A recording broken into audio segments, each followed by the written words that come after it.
Okay.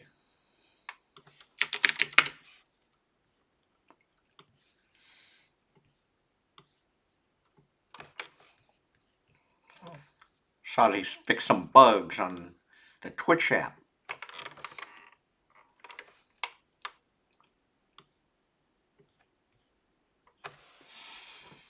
I tuned in a little early. That's fine. Hello, everyone. Hello. Yes. Maybe a long one today. Let me see. Oh, okay. Think we're good. No one in the chat.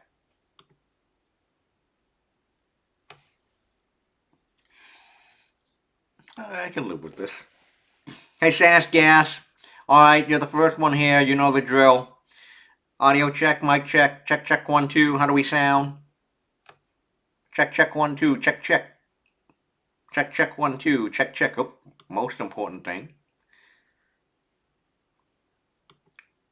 Well, hey, B.S. Wilson.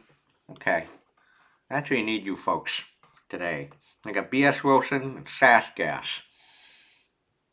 One of the beautiful things again about Twitter, about Discord is I'm not Discord. I mean Twitch is you don't really even know. Well, Discord kind of as well too. You don't even know who is the real names of people. Hey, Natural Season, how are you? Yeah. Okay, so now we got the light on. We're good. We got like two more minutes. Today's gonna be a pretty dense one. Oh, I need to craft out that email to go out after the show. After today, yeah, on passwords. Okay, so Natural Seasons is here. We got B.S. Wilson. Sass Gas. Anyone else? Who's here? Need a few more people.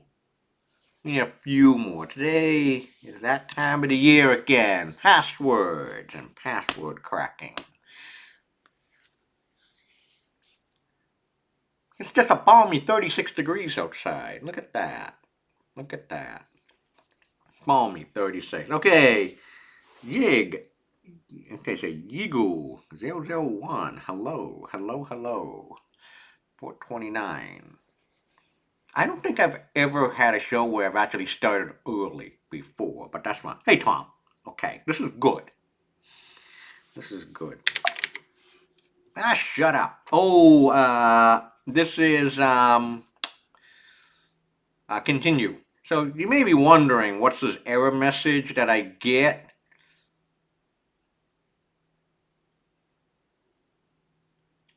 At the bottom right of my Visual Studio Code, I use continue. For those of you, I use continue as a plugin. I don't need this. Guys, shut this off. I don't think I can. Anyway, so it works with Olama on this machine. Yeah. Oh, 60 degrees in beautiful North Carolina. 60 degrees and beautiful. Yeah, I mean, there were days it was 60 degrees here in February. I mean, I thought in Massachusetts, of course, I'm in Massachusetts, it's like, around this time of the year, we're supposed to have 60-degree days. I mean, we've had that for like the last 3 years. Haven't had one. Every day has been like 20, and at night it's like 15 or below. Terrible. Anyway, hello everyone. I'm Ming Chow, teaching professor at Tufts University, and this is Introduction to Security. Yeah, believe it or not, this is episode number 4. This is the 4th episode. We've already done this for 4 weeks on Twitch. And today is a dense topic. And it's the one I think a lot of people look forward to because this is a problem that people can identify with. Yeah, I mean, I'm the same way. I agree with Natural Season. Today's on passwords. And we're going to do password cracking today. Yep. So I'm going to get right to it. So just imagine, and thank God we got people tuning in today because I'm going to use a few of you as as part of today's demonstration. So imagine you have a database, it gets hacked. You have a company that gets hacked. That's like normal now. Remember, it's not a matter of if a company gets breached, it's now just a matter of when. Okay? You have a company, institution that gets breached, and data gets lost. And you know that there's going to be a lot of data that's going to be lost. So just imagine one of the big sets of data that gets lost is user information. A table that contains username and passwords. Okay, so I'm going to create a database table. But for those of you who don't know what a database table looks like, imagine this is a spreadsheet. Okay? And we're going to have two columns. Username, password. And this is where I'm going to need you. So I'm going to have a few usernames. Natural season. Okay. Ooh, and we got Benny Worry. Alright, we're going to make a password for each and every one of you here. Benny Bory. Who else we have? B.S. Wilson. So yeah, this unfortunately, pretend this is a data breach. Tom Ion.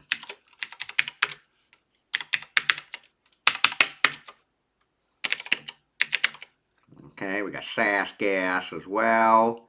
SAS Gas 05. Imagine, start with you folks. 6 people.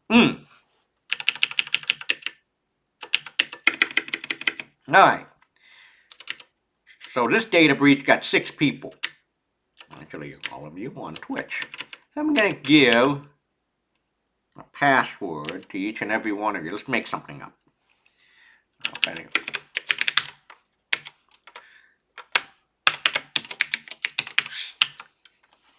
Okay. Natural seasons.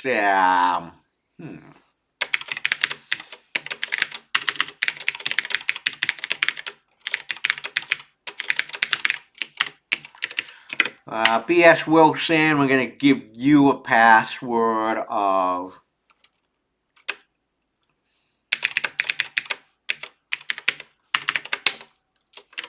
Tom Ion is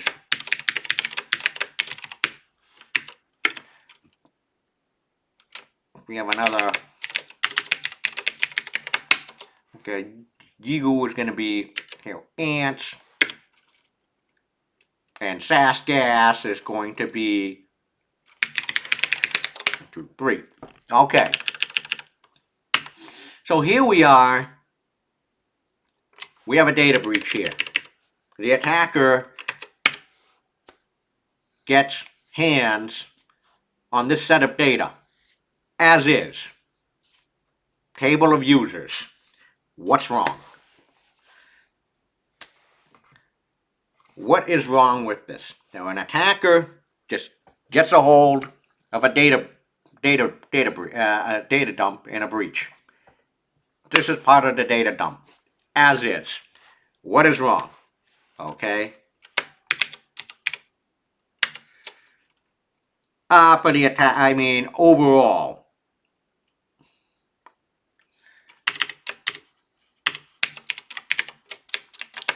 I guess the question really is, hold on.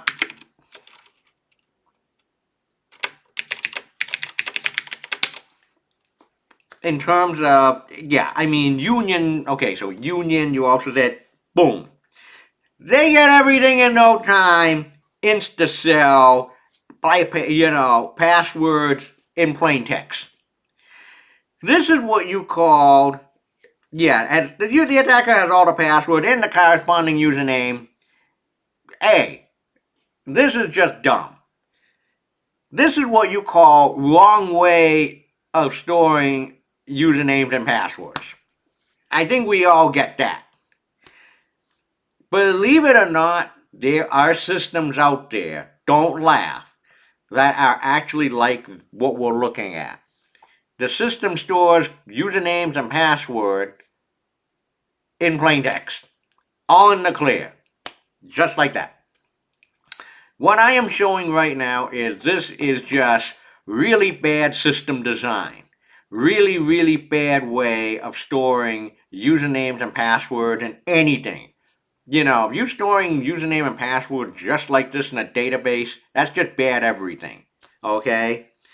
Yeah, are these systems often used in so many words? Yes. We cannot confirm nor deny that the government have stuff like this, that system designed just like that.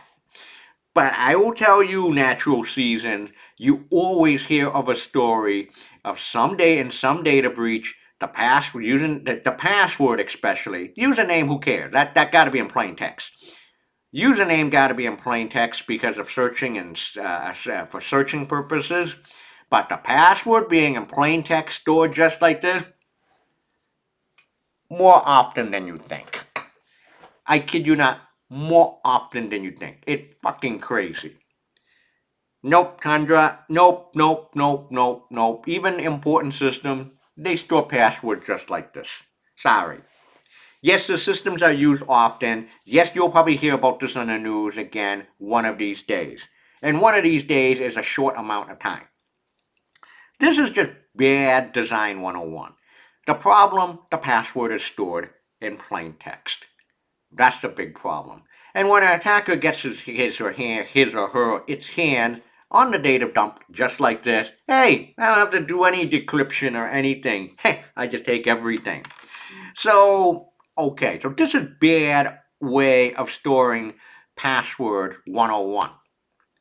Can we do a little bit better? The answer is yes. We can do a little bit better. I want to show you the little bit better mechanism, but not by much. The idea is, okay, instead of storing as plain text of the password, store what is called the cryptographic hash of the password. So, I'm just going to open up a brand new file here. Oh, brand new text file. A little primer of cryptographic hash functions. Here's what they are. Okay. Hash function is taking some input. It will provide some sort of an output. String. The input can be anything. It could be a string, it could be even binary.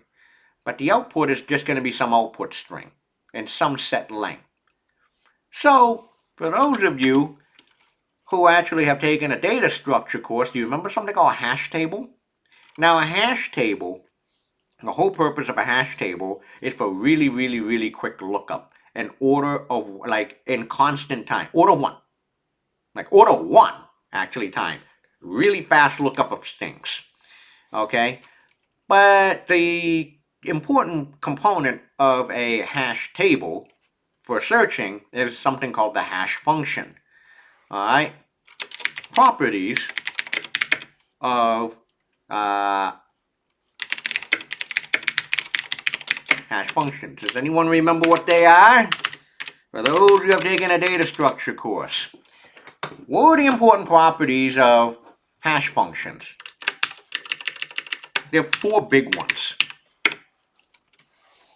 Okay, for a hash function, for a hash table, what do you gotta have?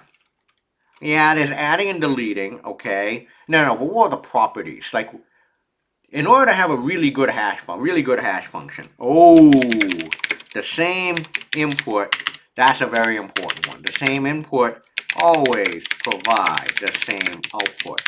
Yes, as Seagull said, that's a very important one. Number one, okay, no overload, no collisions. But you also mentioned another one, values are spread out also known as uniform distribution. Okay, and there was one more as well too. Ooh, one way, not reversible. Okay, no decrypt. No decryption. Okay, hash functions that you learned in a data structure course. These 4 properties, same idea for cryptographic hash functions. One way, uniform distribution, no collision, the same input, always provide the same output. So these are the 4 important properties of a hash function. How many hash functions, how many different types of cryptographic hash functions are there? Way too many. Lots and lots of cryptographic hash functions. Some are better than others though. MD5calc.com. Hey, MD5calc.com is a website that has a whole bunch of what you call hash calculators.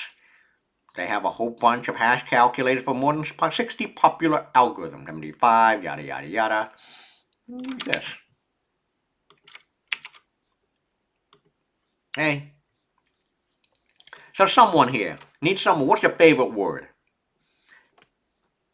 I need someone to type in their favorite words or word. The people can chime in. We're going to start off by using MD5. Why MD5? It's one of the oldest hash functions in the books. Popsicle.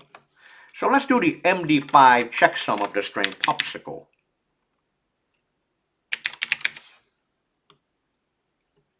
So the MD5 of the string popsicle, the hash value is this right here.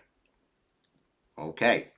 Now I also want to point out that the little things matter a lot. If you change popsicles with a lowercase p to an uppercase P for the first letter, will you get a different result? You sure can. You sure get a different hash value. Now you notice here that the MD5 of popsicle and lowercase p and popsicle with a capital P, different hash value. You also notice that the hash value length is the same. So let me just do pickles now, all in caps. You notice that the length is the same. Now if I do pickles, there you go. How about NVIDIA?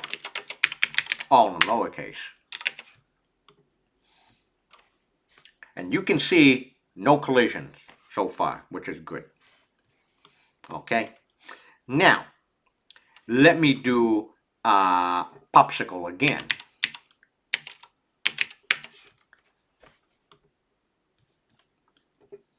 A0C7389F, yada yada.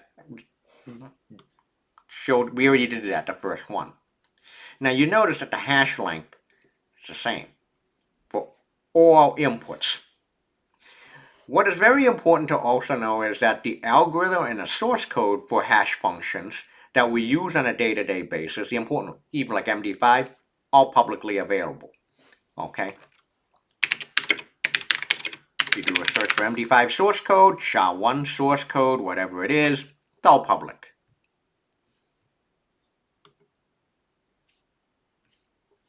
It's all publicly available. Do people still use MD5? Some, but unfortunately, unfortunately they do. Not much these days. You'll see why in a few moments. Okay? Well, so what's the difference between MD5 and things like, let's say, SHA-1? SHA-1. Let's do popsicle again. The SHA-1 now, the SHA-1 hash of popsicle is that. The SHA-1 of popsicle with a capital P is that. Now you notice that SHA-1, the hash values are a little bit longer. Hence, quote unquote, a lot more secure. Okay, that's not bad. How about melancholy?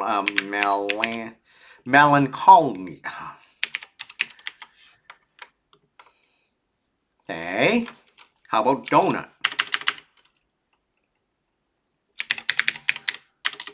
Ooh, let's say donut. Now here's an interesting one. What happens when you put that hash as the input? Okay, so you just instead calculate the hash of the hash. Let's do the hash, like to do the SHA-1 of the SHA-1 of donut. There you go. You get a different hash value. And again, you can't quote unquote reverse or decrypt. I hope that answers Saskas's question.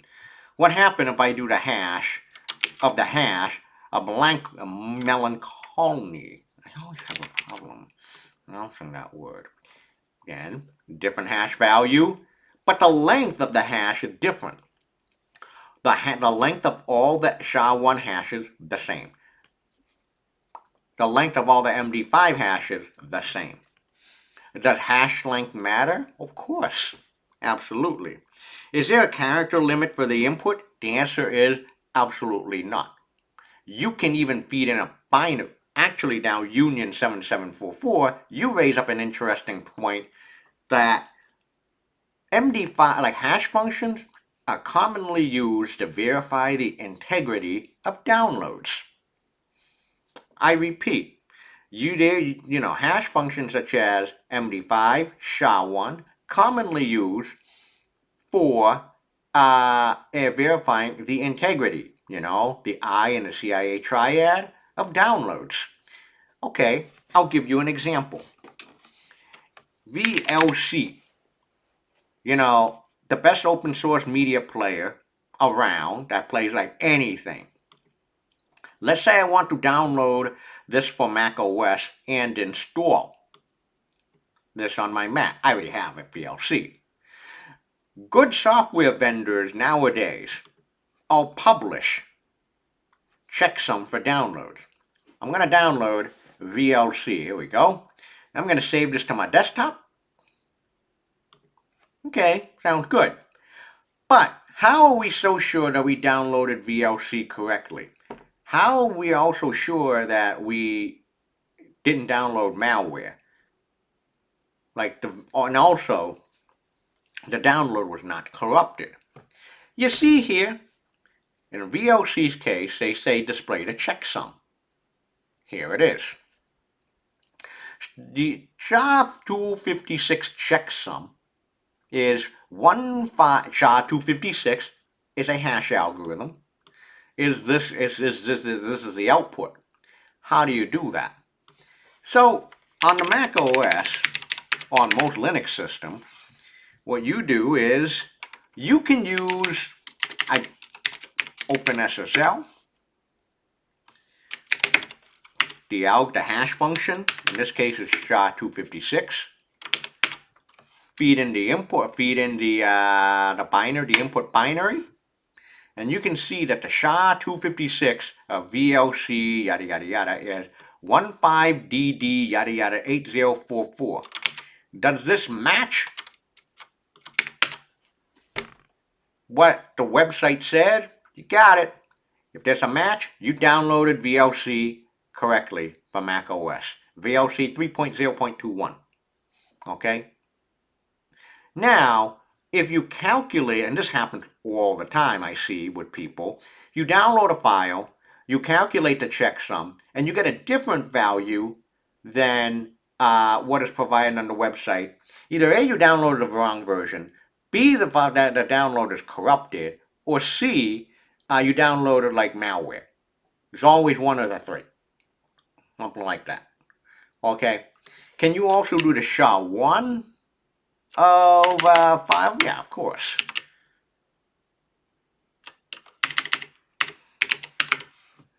So I just calculated the MD5, SHA-1, and the SHA-256 hash value of the VLC binary, the DMG binary. You may be wondering, why are people no longer using, like I said earlier, people don't use MD5 and SHA-1 anymore. That's correct. The reason why is MD5 and SHA-1 are broken. Collisions were found in MD5 a long time ago. it wasn't that long ago when Google broke SHA-1, they found collisions. Okay? Now I kid you not.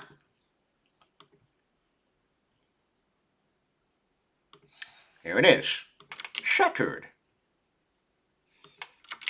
This is the details on SHA-1. And this was significant. I believe this was like 2017 or 18, around then. So here it is. The industry cryptographic hash function standard is used for digital signatures and file integrity verification, like what we just did, and provides a wide spectrum of assets, including open source software repository. For years, and I think they still do, git commit message, the git commit ID was SHA-1. It is now practically possible to craft two colliding PDF files, two different PDF files, and obtain a SHA-1 digital signature on the first PDF, which can also be abused as a valid signature on the second PDF file. Okay? Can you find out the input? Well, I guess you could, but good luck with that because it's really computational expensive, Mini. So Mini's point is, you probably can, but it is really computationally expensive. So here is the attack proof. Normal behavior, what it should be like. Two different documents, feed into SHA-1, you get two different hash results. This is bad when you have two different documents and one of, like for example, one is malicious and you get the same, this is a collision. Okay? Things that actually use SHA-1 for the longest time, backup system, Git, HTTPS certificate, digital signatures. But here is to Mini Donut's point. The attack complexity. There were a lot of SHA-1 compression performed. I mean, that's a large number. Okay? These days to do a collision on one smartphone, apparently it takes like 30 seconds. On it took 110 GPUs at that time, or 1 year, to find a collision in SHA-1. Brute force using 12 million GPUs took like 1 year as well. So your defense is really now to use SHA-50, SHA-256 or above as your replacement. And that's that. So yeah, I mean, although SHA-1, MD5, all the algorithms are open source, good luck trying to find a collision because it is very computationally expensive. So you just can't really just reverse the function. I mean, you can understand the function, but there's a lot of number crunching as well. Okay? So now you get the idea of hash functions, cryptographic hash function. Let's go back to this mess. I don't want to save that anymore. And now let's use SHA-256. Okay. So again, this is also just want to be careful. I'm going to use SHA-256 now. Money is the most important thing in the world. Okay.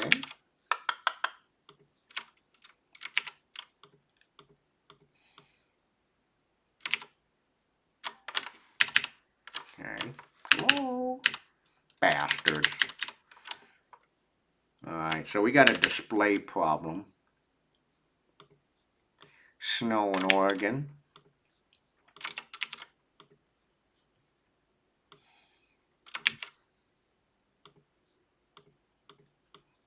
Okay, so we're going to store the cryptographic hash instead of plain text now. All hail ants.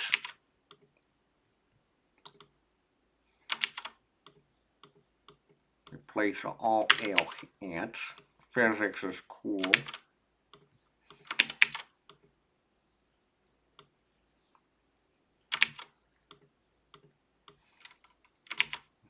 All hail ants.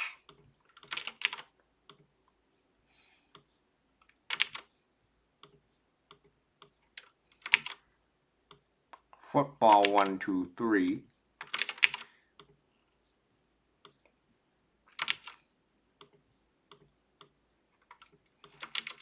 Uh-oh. All hail ants. Okay. All right, so I got some good news. I got some good news for each and every one of you now. There's the good news. Here's an updated version. Hey, we no longer store the plain text of the password. That's the great news. But what's the problem? Can anyone find out there's two big problems here? And again, we're just storing a cryptographic hash, straight cryptographic hash of the plain text password. This is still not good. Can anyone find out there's two big problems with this? The usernames is fine. You're going to need the usernames because for all sorts of system purposes. We'll get to Benny's point in a few minutes. What the hell is assault? We'll get to that in a few. But look at this that we have right now. The username got to be in plain text because, you know, it's going to be a pain in the ass if you actually hash or encrypt those. Okay? Well, Mini, yeah, you can't go from hash value to input either. You can. It's okay. Can't they just use the same calculator and try? Yeah, I mean, they could do that. I mean, it takes forever. No, you can do input. You can go from hash value to input. No, you don't even need that Mini Donut. When you do, let's say, enter in a username and password, all you need to do is, you know, if username equals user input of username and password equals, in this case it's SHA-256 of the user input,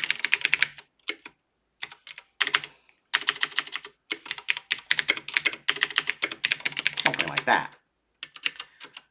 No, you don't even need to care. All right. So this is the Mini's point.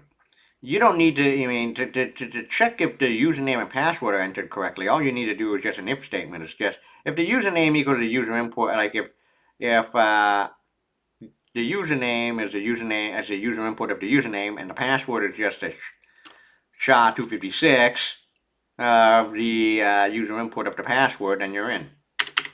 But there's two big problems here. What's the pattern? There's a pattern here. Look carefully. I'll give you a hint. Take a look at B.S. Wilson, Yigul, and Cabones. What's the problem? This is a big problem with this design. Just storing the cryptographic hash is not enough. There's a big problem. The hint is, look at B.S. Wilson, Yigul, and Cabones. It's a 313. What does that mean? They all have the same hash. Three people, B.S. Wilson, Yigul, and Cabones, the password is the same identical hash. In other words, what that means is all three people share the same password. They all have the same password. In this case, B.S. Wilson, Yigul, and Cabones, well, we know now that they all use the same password. The password is the same for all three people. That's not good. You don't want that. I mean, that's bad giveaway, number one. The other problem is, who had the weakest password in here? I think it was Sasgas, who had football 123. Now, although you cannot, you know, quote unquote, decrypt or reverse a hash value into back to the original plain text, people have already pre-computed the cryptographic hash, MD5, SHA-1, SHA-256, of every single dictionary word and common password. I repeat, people have done this already, and this is readily available on the web. People have already pre-computed, like have already done the cryptographic hash function, all of them, of all the common dictionary words and passwords. So what are the chances that we can take a look? We can actually, well, let me take a look at the 3131. Can I do a Google search? Can I do a Google search on that 313? Can we get anything back? No. We got nothing back, which is good. Okay, but what about this one? What about CEDE? Can we find something back? Ah! We can't! What the hell? No. Alright, but I'll just do something more simple, like, yeah, football 1, 2. What? Okay, let's do baseball. That's easy. Can I now do the search for the SHA-256 of baseball? Watch what happens.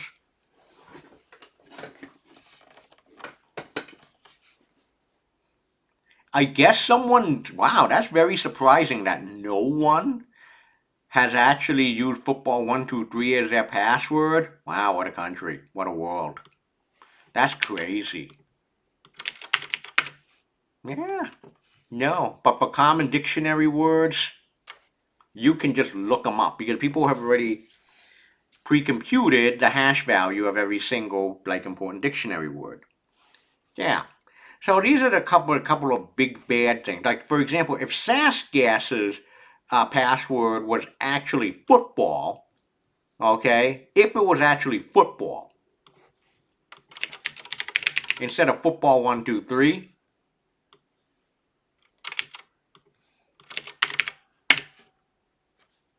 Yep, the SHA-256 is for football. There we go. I wonder what this one. This E1FF1. Now I can find it. Just try password 1, 2, 3. Yeah, that too. Yeah, that will work. Password 1, 2, 3. Please tell me that this hash value is well known. Yep. Yep. There you go. All right. So now you know the problem of just storing the straight cryptographic hash function. The straight cryptographic hash of a plain text password. So this isn't going to work. So thanks, Tundra, for that. But now I want to go all the way back. Let's do this all over again. Go back to the beginning. Oh.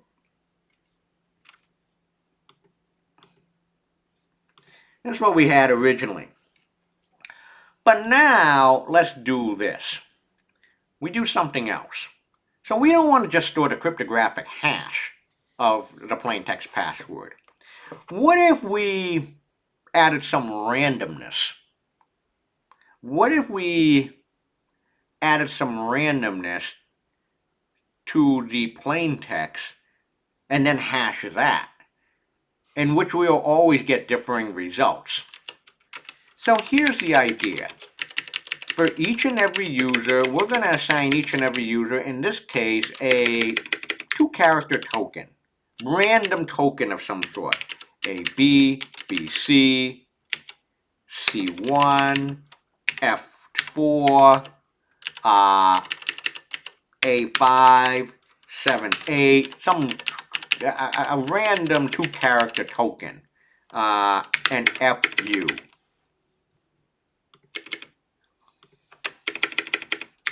Okay, so the whole point of this token for each and every user is a random 2 characters that will be appended to the end of the plain text password, and then we hash the plain text password plus the token, and we store that value, that hash value, in the database.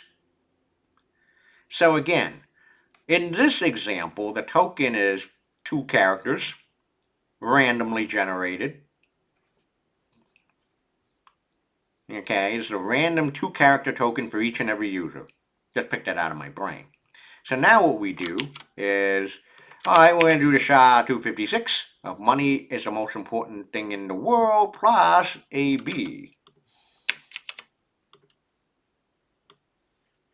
Okay, we got that.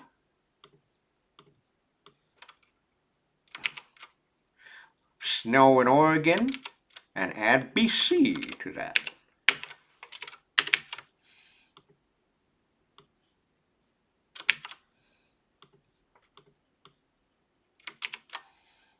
All hail ants at C1.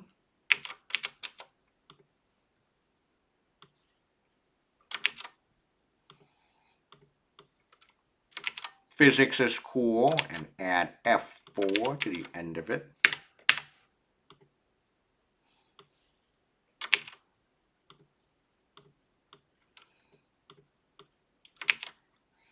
All hail ants again with an exclamation point, but this time the token, the 2-character token, is A5. Okay.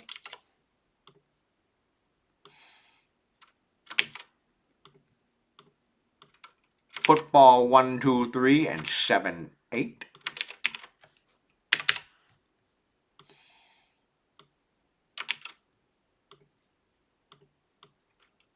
All hail ants, an exclamation point at the end. This time add FU to the end of it. You get that. Alright, now this looks a lot better. Now this time it looks a lot better. Now this looks good. Yes, the username's in plain text, but we need that. Okay. Each and every token is randomly generated and of the same length, in this case 2. But you also notice now that the hash that is stored for each and every password, there are no duplicates. No duplicates at all. We can't even tell who is using, in this case, you can't even tell if 2 people are using the same damn password. And that's fine. And this is actually how systems store passwords. This is the design. Now, I use the word token in this example to make it so easy for you to understand, but there is a more formal word to use. This token, in this case, a randomly two characters long token, randomly, to make the hash look a little bit more random, so it looks unpredictable. There's a formal word for this. Some of you may know, this is better known as a salt. The sole purpose of a salt is to add the randomness. Okay? So, you store the cryptographic hash of the password, you can't see the duplicates like you did in that second example. Yes, cryptographic, you have the salt and you have password. The whole point of the salt is to add randomness. And here you go. So here is the design. Salting 101 through Stack Overflow. Oh yeah, football 1 is one of those ones that is also bad. So here's how salting works. So far you understand validating password, which I covered, generating a random string, which I did, and hash the password and then the random string and concatenating them to store them in the password field. So here is the idea. Salt is combined with the password before hashing, which we just did in that example. The password and salt clear values are concatenating and the resulting string is hash. This guarantees that even if 2 people were to have the same password, you would have different resulting hashes. Also makes attacks known as dictionary attack using rainbow tables much more difficult. The hash is then stored in the original clear plain text format along with the hash result. Then when you want to verify the password, you would just do the original process all over again. Combine the salt from the record with the password the user provided, hash the result, compare the hash. There you go. Alright. And this is the way that how good systems, store credential information. Why is it bad for 2 people to have the same hash password if there was no salt? Do you understand, Mini_Donut, how many people in the world use the password or ABC123 as their password? If you can actually break in, well, first of all, you have a problem with too many people using those kind of passwords. But the other thing is, you get into one of those accounts, you find that you crack one account, you crack all the others. There you go. Alright.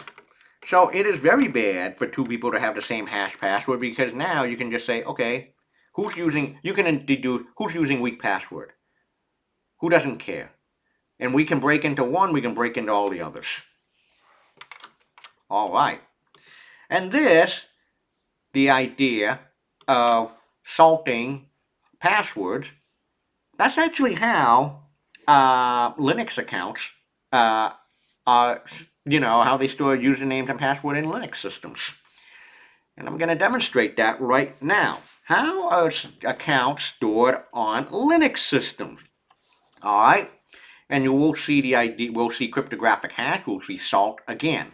So this time, I am now going to SSH into my Kali Linux machine. Hello. And now I am going to, I need to do a couple of them. A couple of people here. I'm going to create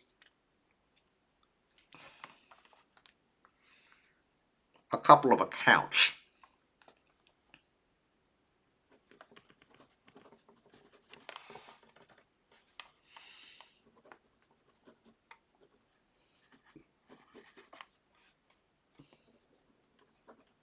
I'm going to create 4 brand new user accounts on this system.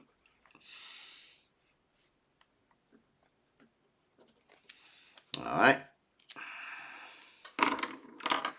Sudo add user Larison 43. Your password is going to be, oh shit. Oh, I had to give you a new password. Oh, that's actually my password I have to enter in. Alright, so I'm going to give you a new password, not going to use ladders. Oops! My bad!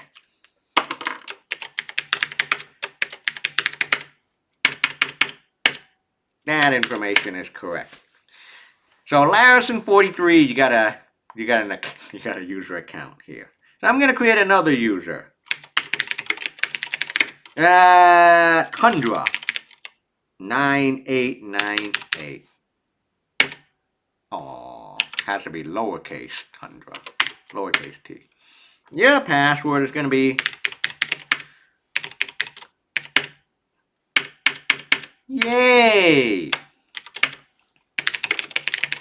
We're going to do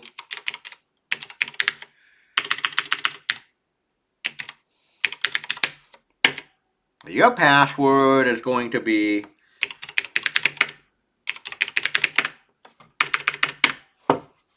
okay. Then we got Mini Donut, and who else? Need one more. Seagull. Ooh.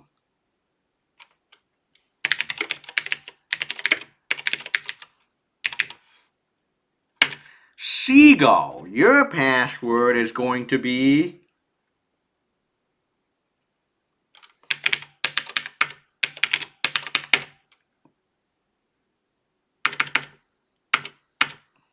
okay. So I in the system created not 1, not 2, not 3, but 4 new users onto this system. Larison, Tundra, Mini Donut, and Seagull. 4 of you. By the way, does anyone know the password that I use for Larison43, Tundra, Mini Donut, Seagull? Anyone want to take bets right now? I take bets. Okay. So I added 4 users to here. 4 brand new users. Now it's time to crack the password.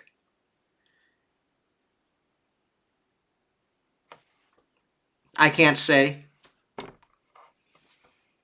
Actually, it's not money is the most important thing because, you would have seen me jam on the keyboard.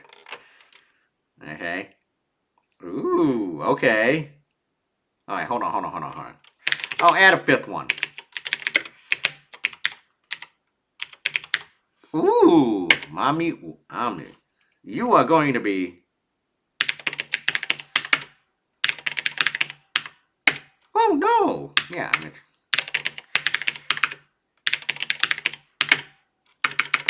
Okay, now we got 5 users. We got 5 users now. No, it has to be a password. You in a Linux system, you are not allowed, quote unquote, to have no password these days. Oh boy. Alright, so I have 5 users now. We have 5 users. Larison, Tundra, Mini Donut, Seagull, and Mami Umami. Mami Umami. 5 new users. So where's the user information stored? Well, user information is stored in a file called PASS. Well, PASSWD is the command to change user password. But where usernames and passwords are stored is in a file called in /etc/PASSWD. And this file is publicly available. There you go. Woo! There it is, my friends. Let me do that again. In a file called the PASSWD file in the /etc folder. Look.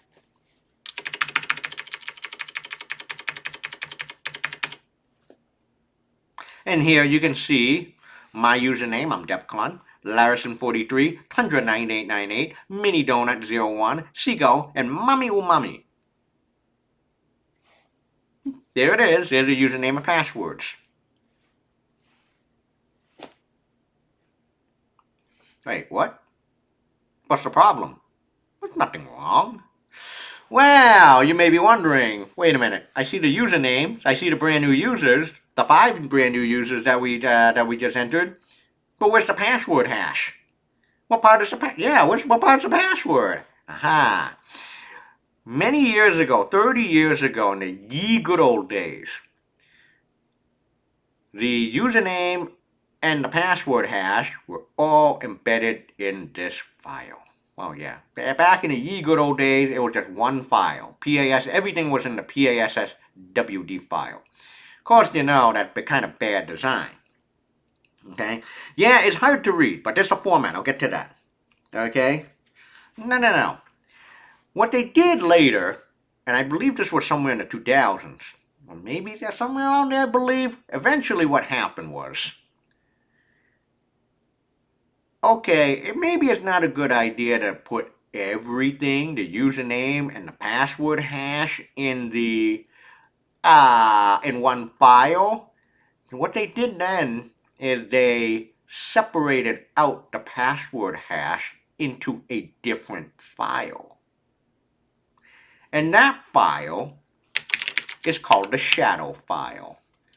Okay, you do need to know the PASSWD file. You do need that.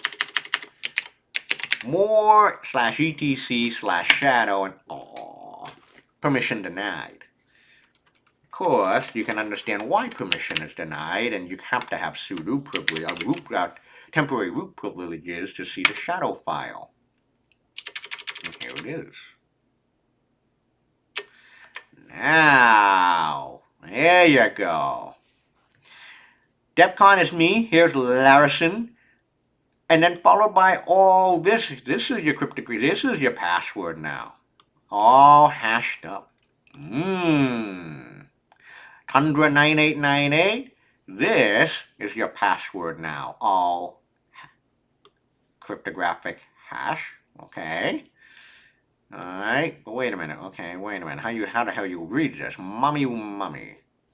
Interesting. Let's take a look at Mami Umami's password. How you read this damn thing? How are we going to understand it? There is a format. There is a way to understand that. You notice that there's a pattern for all the account password. My account, Larison, Tundra, Mini Donut, Seagull, Mami Umami. Starts off with a $Y, $, and then J9T. What the hell is that? And then there is this thing, this KY, this thing, and then another, okay, so it's $Y, J9T, and then another $, and then something here, followed by another $, and then this mess. Alright, so how the hell you understand that? Okay, there is a pattern. One is the actual, you can probably guess, the salt is here somewhere. The hash is one of these things. And also, you also have to think about the format as well too, because there are many different types of hash functions and format that you can use. That's actually at the beginning. So let's understand how to read a shadow file.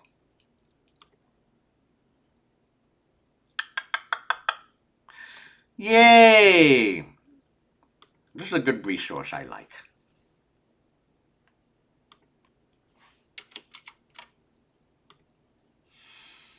Linux provides many security mechanisms. One of the most basic is a shadow file, which holds the hashed passwords of users in /etc passwd.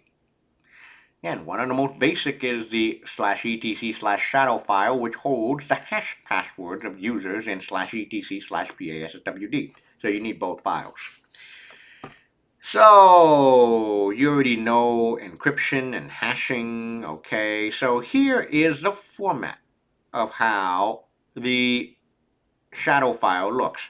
Following the basic format of the /etc/passwd, /etc/shadow contains the basic user password data in 8 separated columns per row per unique user row. The first item is a username. That goes without saying. Yeah, I mean the first column, this is a username.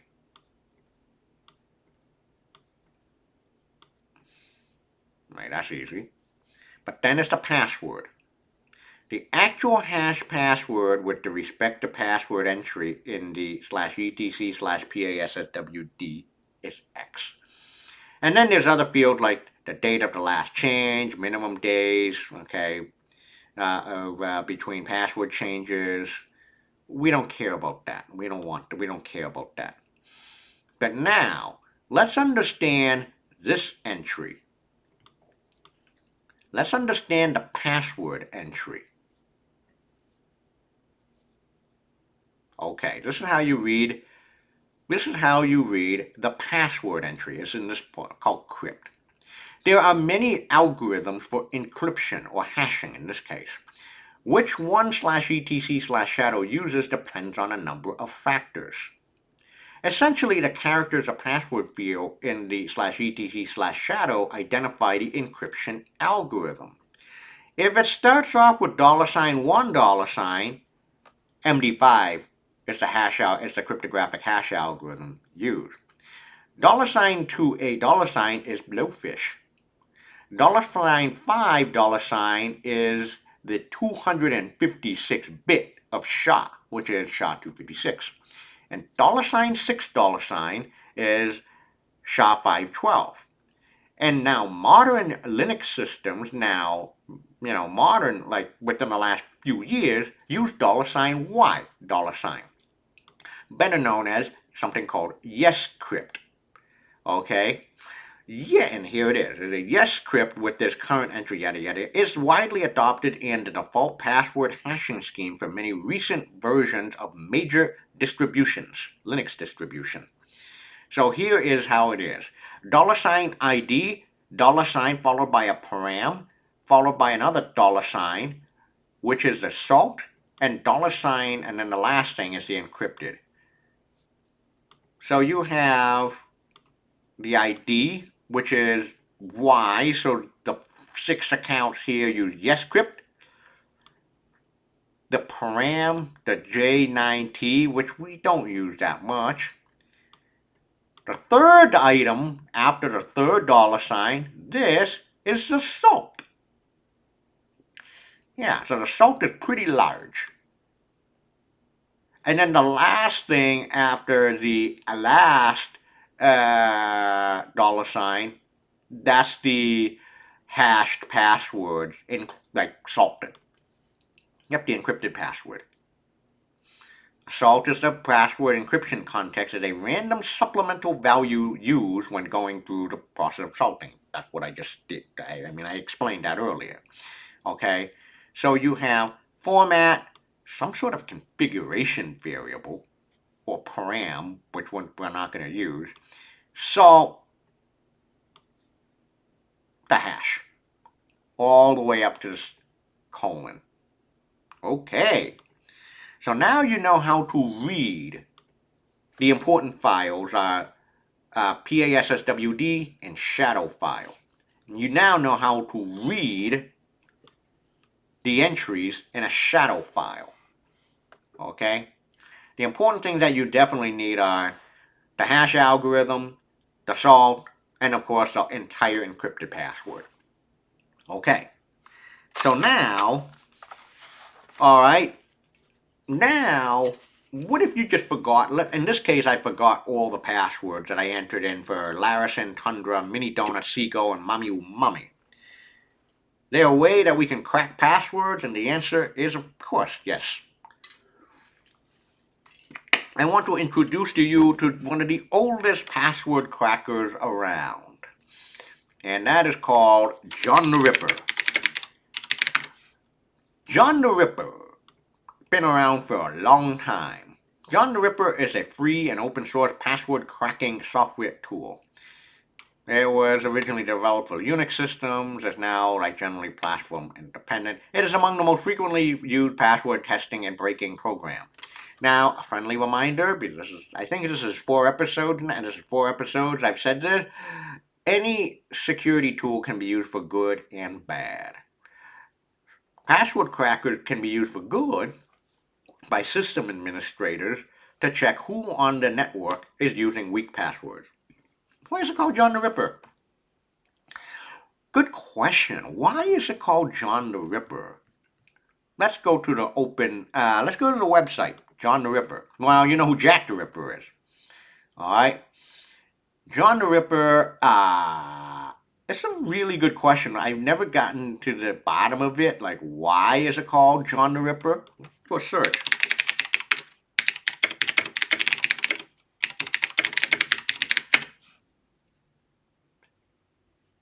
It's called JTR. I guess it was maybe as a good play on Jack the Ripper.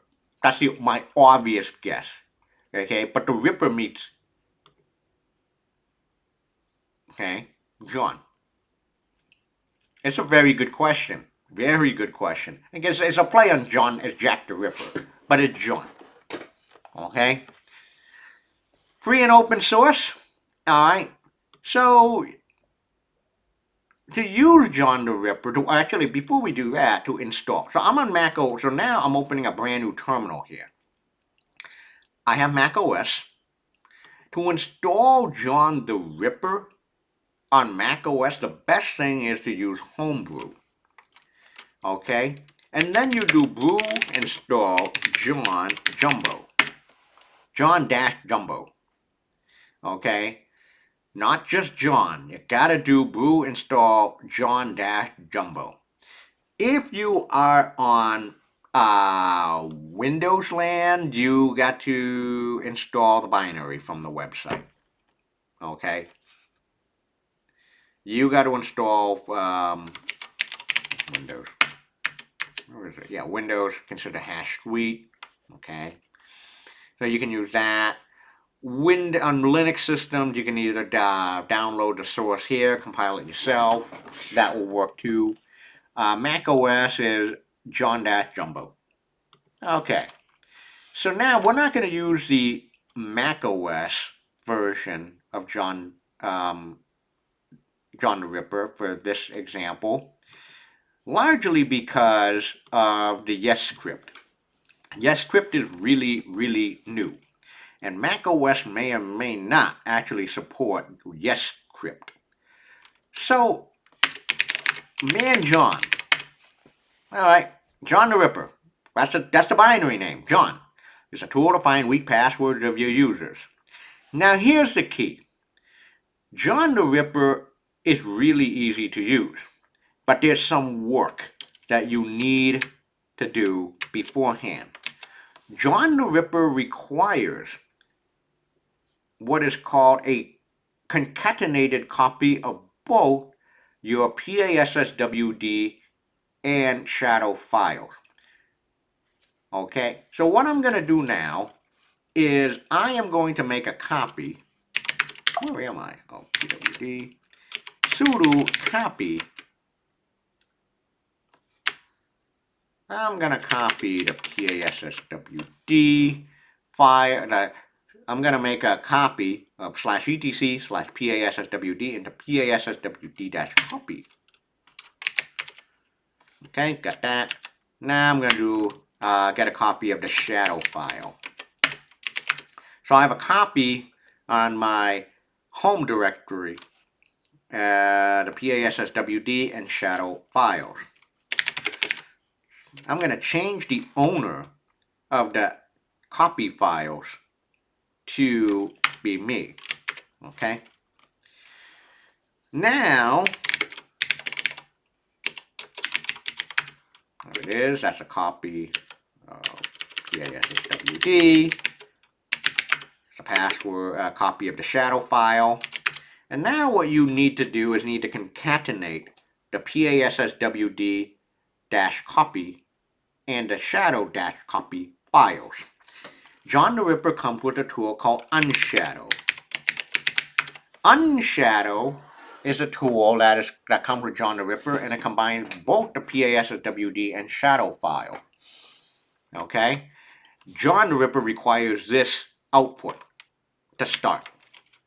So what you can do is unshadow PASSWD copy and the shadow copy files. Now watch what happens. And there you go. This is a concatenation of the two files. But the problem is this. Unshadow just spits everything out to a terminal. We want it in an external file. We want it to be in a file, because the file is what's going to be the input of John. So we're just going to pipe everything out to a file called crackme.txt. And there's crackme.txt.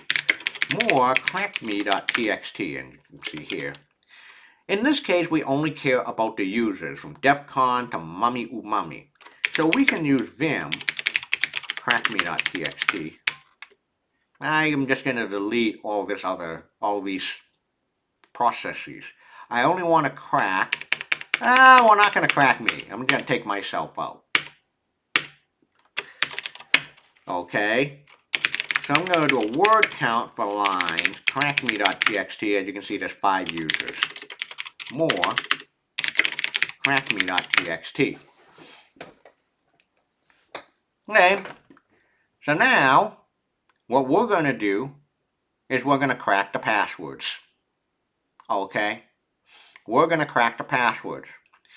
By default, when you run John the Ripper, okay, if I do John,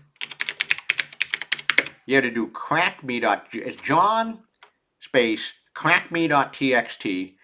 If you're having YesCrypt passwords, you also must do format equals crypt. Why is that?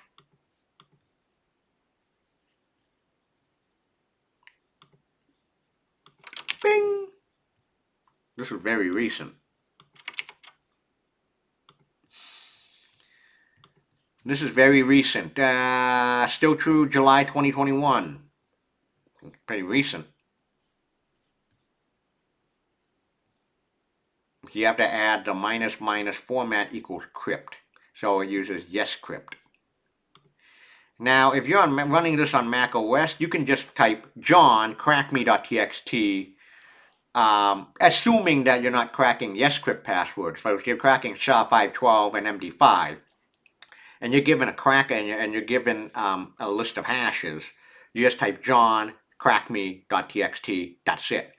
But because we're cracking YesCrypt password, which is really new, you have to add the minus format equals crypt. So now let's crack the 5 accounts. Let's see what the usernames are for each and every one of these users. Now when I hit the enter key, what John the Ripper is going to do is just going to actually check its internal, its built-in word list to see if there's like any weak password. If there's no weak password, then it's just going to brute force. Loaded 5 password hashes with 5 different salts.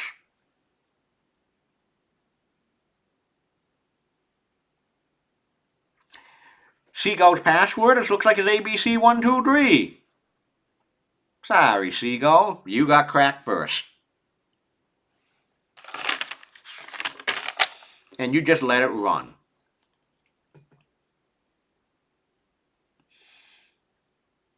Yep, Mini Donuts 01, it monkeys.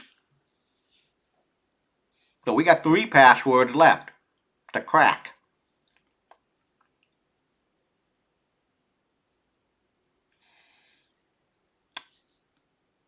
And you just leave your computer running for a long time. Go out and get coffee. Because password cracking can take a very long time.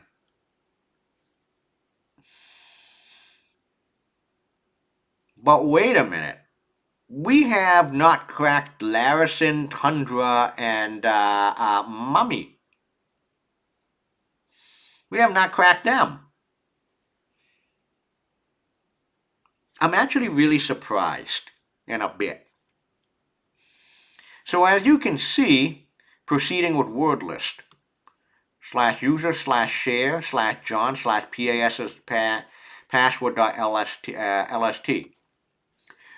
Well, how many minutes we got left here? We got like 7 minutes left, 8 minutes left. I don't know if we can crack all the remaining 3 accounts. Still going to the word list. 8 minutes. We haven't cracked Mummy yet. I'm going to hit Control C. John -- show.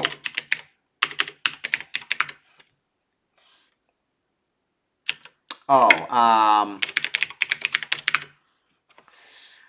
Mini Donuts and Seago 2 cache passwords. I hit Control C to stop everything. I want to let you know in a warning, which is a very good warning. You can restart again, and guess what? It won't start over. It won't crack the passwords that have already been cracked, which is really nice. You can see it's still actually working with the word list. I need to buy a GPU. Okay. Interesting. Okay. So wait a minute. Where is all the data stored? For your curiosity, it is in your home directory. There is a hidden John folder, so cd.john. And you do more john.pot in the hidden, that's where it shows, that's where your cracked passwords are. So the beautiful thing is, although you need to run password cracking for a long time, and if you need to stop for all of a sudden and you do Control C, you don't crack passwords that have already been cracked already. It's also not sequential, but that's also very important as well. It doesn't crack. Okay, try to crack first password first. Because what happens if the first password is really complicated to crack? Then you don't crack the easy stuff. So it's not in order. Okay, it's not in order of hashes. So now, wait a minute. Now we have 3 accounts that we need to crack. What is the better way to crack password? And the answer to that is a very simple one. The best way to crack passwords is by using wordless. To use wordless. You want to crack a lot of passwords, the secret is to use wordless. The web has so many word lists out there. And that's what John the Ripper starts out with in the first place. So if I go and paste, do a more of /user /shares.john, the password, this is the built-in John the Ripper password list. You can see all the weak ones.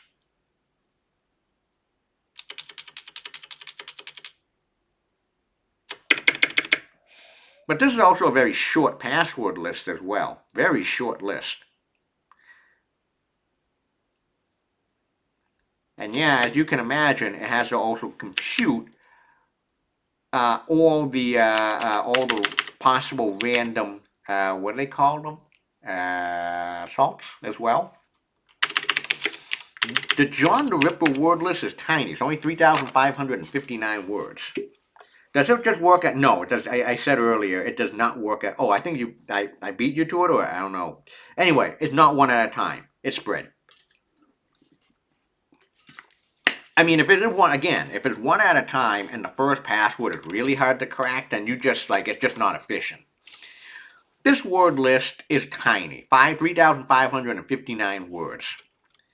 So the best thing to do is I want to introduce you to my friend Daniel Meisler.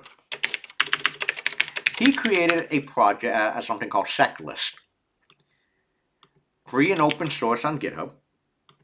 And what SecList is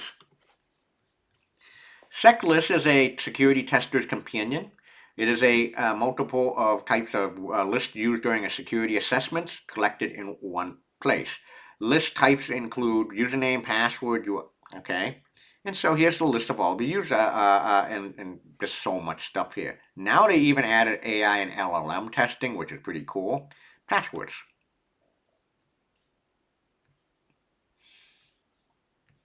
$500 worst passwords.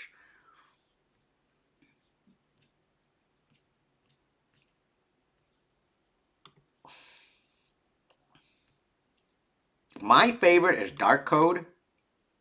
Really long, 14.4 megabyte.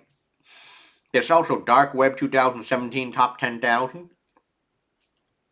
So many word lists. Using word lists is your friend. Why? Because a lot of people use dictionary words for passwords. How about this one? Exacto 10 million password. How about the 100,000 list? 100,000. Yeah, look at that. Look at that. Oh, a lot. Oh, okay. Yeah.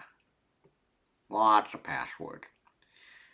And the way you feed in a word list to John the Ripper for your cracking, in my case, I have a copy of SecList at user share SecList. Yep. /user/share/SecList/PA passwords. Oh, there it is. I like dark code. Yep, it's there. How big is a dark code list? Word count minus L. 1,471,056 words in darkcode.txt. So what you can do, for cracking with a word list, go to your home directory. So you should type John, crackme.txt, minus format equals crypt. You can do minus word list equals minus word list, the full path to your word list that you want to use. And this could take a while.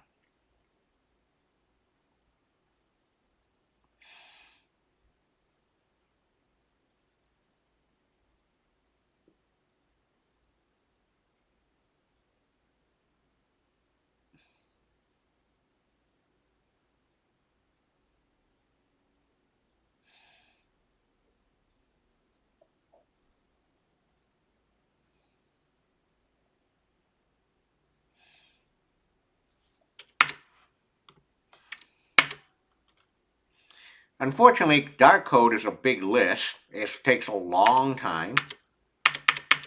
Just let it run. Now, I'm going to quit now, and I'm going to create a file called cheat.txt. There's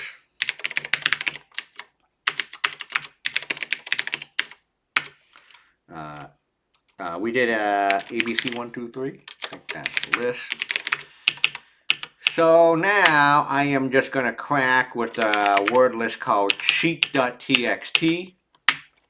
See how we do.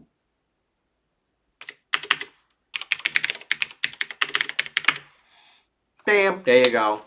Tundra's password is donut. Password, Mommy Umami's is password 5, and stairs is Larison. It shows you how quick it is to, crack cheating in this case with the word list. So now we cracked in this case all 5 passwords, all 5 accounts. And this is the first time ever. that we have cracked all 5 accounts in one Zoom and one Twitch setting. Yay. Okay? So, the moral of the story number 1 is word list for password cracking is your friend and the most efficient way. So they all had weak password. The answer is, oh yes, absolutely. If you really want to actually crack a lot of passwords, although your other friend is a lot of money. Use GPUs, graphics cards. Is it case sensitive? Of course it's case sensitive. Absolutely. Absolutely it's case sensitive. The little things matter a lot. Absolutely it's case sensitive, Tom. One more thing I want to show you, and this is the final word of the day, and this is very important. I love this Reddit post, and it's still relevant up to this day. Absolutely. And this is very important to know for each and every one of you.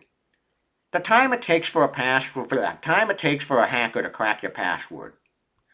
The number of characters of password, and of course the different levels. So if your password is numbers only, letters only, uppercase and lowercase letters, numbers and numbers, uppercase and lowercase letters, and then numbers, uppercase and lowercase letters, and special characters. 4-character, 5-character password, they can be cracked really easily. If it's 6 characters, again, it could take, it doesn't take long if you have a lot of computational power. But you notice something. The length of your password matters. The characters that you use for your password matters.